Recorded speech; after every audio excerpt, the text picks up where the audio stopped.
तुम्हा सर्वांना good morning. Shri Swami Samarth. सकाळी उठले, अंघोळ वगैरे केली, त्यानंतर देव वगैरे पूजा पण करून घेतली. ते आमच्या लाडूबाईचं काय चालले हे तर तुम्ही बघू शकता. सगळ्या काड्यापिटीतल्या काड्या काढून टाकलेले तिनं. मला ना एकच कळत नाही, लहान मुलांना तुम्ही कितीही खेळणी आणलात तर ती त्या खेळण्यासोबत कधीही खेळत नाहीत. ती घरातल्याच वस्तूसंग खेळत असतात. भांडी असू दे, झाडं असू दे, काही असू दे, त्यासोबतच ती खेळतात. पिल्लूचे पप्पा जाणार होते सेकंडसाठी, त्यामुळे डबा वगैरे आवरून घेतला. आज घेतलं होतं मंगळसूत्र गाठवण्यासाठी. पिल्लूनं तोडलं होतं, 15 दिवस ते तसंच पडून होतं. चला म्हणलं आज वेळ भेटलाय गाठवून घेऊया, आणि पिल्लू पण झोपली होती. खूप दिवस झाले होते मला मम्मीकडे राहण्यासाठी जायचं होतं, पण नाही जाता आलं पावसामुळे. आई म्हणजे काय एका मुलीला आई झाल्यानंतरच समजतं.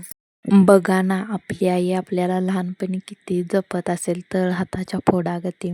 खरं आहे ना, लहान मुलांना सांभाळणं खूप कठीण आहे. ती एक आईच सांभाळू शकते.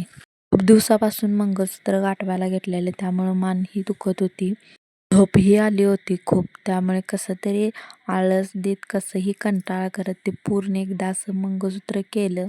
खिडकी वगैरे लावून घेतली, गळ्यातही घालून बघितलं. खूप छान झालं होतं आणि मला तरी आवडलं. तुम्हाला कसं वाटलं नक्की सांगा.